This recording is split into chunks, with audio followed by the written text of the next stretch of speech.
Pemirsa, Majelis Hakim menyatakan PK atau permohonan peninjauan kembali Sylvester Matutina, terpidana kasus fitnah terhadap Wapres ke-10 RI Yusuf Kalla, akhirnya gugur.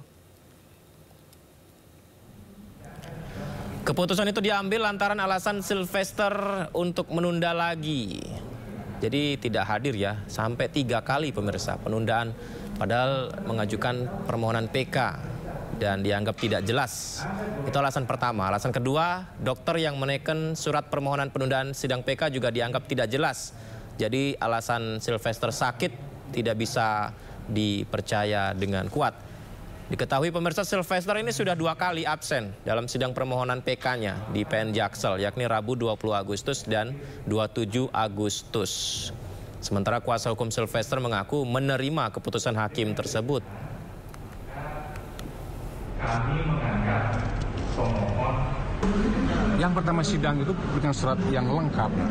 Ada sakitnya apa? Ada keterangan sakit. Kami buatkan pengantar bahwa kami menyampaikan untuk tidak bisa hadir karena sakit. Titik. Yang kedua, karena memori banding, memori peninjauan kembali itu masih kurang lengkap, kami membuat memori tambahan PK yang rencananya bersama-sama kita di sini. Tapi faktanya bahwa beliau itu menurut beliau sakit. Ya.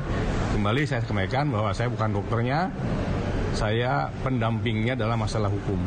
Siapapun yang datang kantor kami, minta bantuan hukum, minta nasihat hukum, akan kami bantu semaksimal mungkin sepanjang ada koridor hukumnya. Harga beras di sejumlah wilayah di Jakarta mengalami kenaikan, di mana harga beras medium naik jadi Rp14.000 per kilogram, sementara harga beras premium jadi Rp16.000 per kilogram. Jadi pemirsa, pedagang pasar di Palmerah, ini katanya kenaikan harga beras sudah terjadi sejak 2 bulan ini. Alasannya karena harga gabah kering panen atau GKP ya, naik mencapai Rp7.000 sampai Rp8.000 per kilogram pemirsa. Harga beras medium Rp14.000 per kilogram, dari harga eceran tertingginya Rp13.500 per kilogram. Dan beras premium dibanderol Rp15 sampai Rp16.000, dari HET Rp14.900 per kilogram. Pedagang mengaku pemerintah sebenarnya sudah mendistribusikan beras stabilisasi pasokan harga pangan sejak beberapa minggu lalu. Namun begitu, konsumen sekarang lebih memilih membeli beras premium karena harga jual yang tipis atau tak jauh berbeda. Jadi pedagang berharap pemerintah dapat melakukan stabilisasi harga pangan yang tak terlalu tinggi supaya tak mengurungkan niat pembeli untuk membeli beras.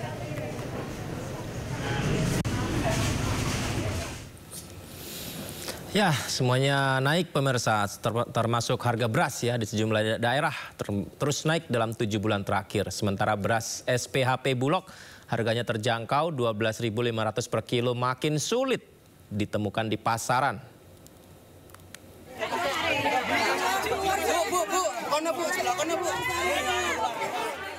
Warga menyerbu beras SPHP Bulog yang dibagikan Gubernur Jawa Timur Khofifah Indar Parawangsa di Pasar Soponyono, Rungkut, Surabaya. Warga rela berdesakan demi beras gratis, terlebih di tengah kenaikan harga beras di pasaran saat ini. Di sejumlah pasar tradisional di Surabaya, harga beras medium mencapai Rp14.000 per kilogram, naik sekitar Rp2.000 dibandingkan awal tahun.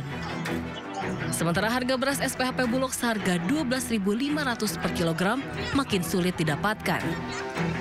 Padahal beras Bulog ini paling banyak dicari masyarakat dan diandalkan untuk stabilisasi harga beras. Dalam paparan di DPR beberapa waktu lalu, Menteri Pertanian Amran Sulaiman menyatakan akan menggelontorkan beras SPHP 6.000 ton demi meredam harga beras. Distribusi beras SPHP ditargetkan mencapai 10.000 ton hingga akhir tahun. Tim Liputan iNews melaporkan.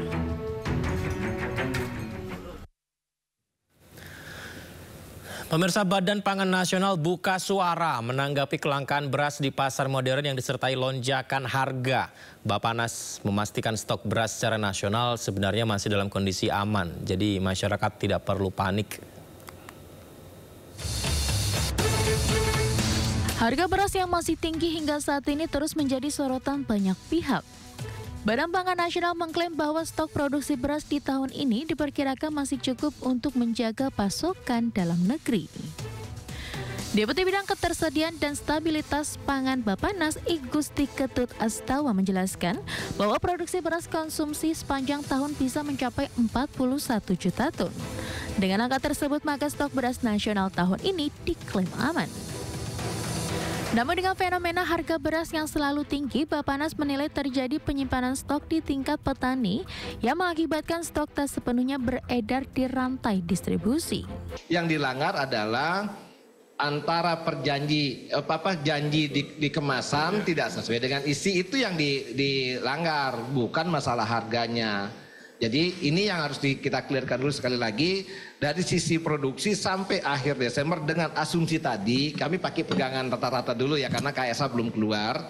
Jelas itu dengan carryover stok 8 juta dikurangin ada yang ada di Bulog, relatif masih tinggi bro. Artinya kita harus mencari, memang kita juga punya pola penyimpanan yang dilakukan oleh petani kita. Ketut memastikan pihaknya akan terus mendorong pasokan dan distribusi beras tetap terjaga.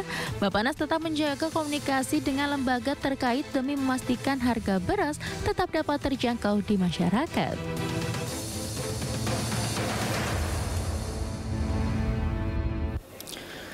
Sementara itu, Presiden Prabowo Subianto menggelar rapat terbatas di Istana Merdeka. Sejumlah program dibahas dalam rapat kali ini, salah satunya terkait stabilisasi pasokan dan harga pangan. Rapat jajaran Kabinet Merah Putih seperti yang Anda saksikan ya pemirsa, dihadiri Menko Bidang Pangan Zulkifli Hasan, Menteri Pertanian Andi Amran Sulaiman, hingga Menteri SDM Bahlil Lahadalia juga hadir. Rapat terbatas ini membahas banyak hal, termasuk pasokan dan harga beras. Pemerintah menggelontorkan beras SPHP sebanyak 1,3 juta ton.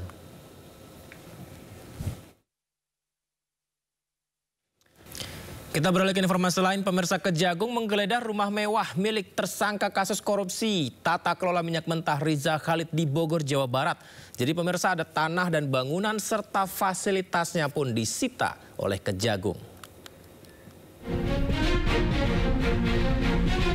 Kejaksaan Agung menyita rumah mewah diduga milik tersangka korupsi tata kelola minyak mentah dan produk kilang minyak Riza Khalid di kawasan Rancamaya, Kota Bogor, Jawa Barat.